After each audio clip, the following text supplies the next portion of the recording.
Hello guys, ആ ഓടിപ്പോണ ആളെ കണ്ടോ? ആ ഒരാളല്ല കേട്ടോ, മൊത്തം 4 പേരുണ്ട്. അമ്മ രാവിലെ ഉമ്മറത്തിരുന്ന് നിലവിളിക്കുന്ന കേട്ടിട്ടാണ് ഞാൻ ഓടി വന്നത്. അപ്പോൾ ഇതാ കണ്ടു, 4 പേര് നിരന്നിരിക്കും. നല്ല ഭംഗിയുണ്ടായിരുന്നു കേട്ടോ, ചെറിയ കുരങ്ങുകളാണ്. ഫുഡൊക്കെ കൊടുക്കാൻ വേണ്ടി ഞാൻ കൂടെ ചെന്നു, പക്ഷേ അവർ നിൽക്കുന്നില്ല കേട്ടോ. അവർക്ക് ഫുഡൊന്നും വേണ്ട, അവർ കഷ്ടപ്പെട്ട് കഴിച്ചോളാം, ഫ്രീ ആയിട്ടുള്ള ഫുഡൊന്നും അവർക്ക് വേണ്ടാന്നാണ് അവർ പറയുന്നത്. ഭയങ്കര ദുരഭിമാനികളാണ്. ഒരാൾ ജസ്റ്റ് എന്നെ തിരിഞ്ഞൊന്ന് നോക്കി, ഒന്ന് നോക്കിയിട്ട് ജസ്റ്റ് താഴേക്ക് ഒന്ന് ചാടി, അവിടേക്ക് ഒന്ന് കറങ്ങിയിട്ട് പിന്നെയും അതിൽ കയറി വീണ്ടും പോവുക. അവരെവിടെ നിന്ന് വന്നോ എവിടേക്ക് പോകണമെന്നൊന്നും അറിയില്ല. എന്തായാലും മനുഷ്യ സാവകാശമുള്ള ഏരിയ ആയതുകൊണ്ട് അവരിവിടെ എങ്ങും നിന്നില്ല. പേടിച്ചിട്ടുണ്ടാവും. അവർ വേഗം തന്നെ നാട് വിടുന്നുണ്ട് കേട്ടോ. ഞാൻ കുറച്ച് ദൂരം കൂടെ ചെന്നു, പക്ഷേ കാണാൻ കിട്ടിയില്ല. പക്ഷേ എന്തായാലും നല്ല ഭംഗിയുണ്ടായിരുന്നു.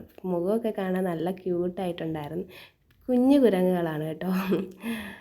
ഒരാളെ കാത്തിരിപ്പുണ്ട്, എന്നിട്ട് കൂടെ വിളിച്ചുകൊണ്ട് പോവുക പാവങ്ങൾ. അവർ ഫാമിലി ആണോ എന്നറിയത്തില്ല. എന്തായാലും കാഴ്ച ഭംഗിയുണ്ട്.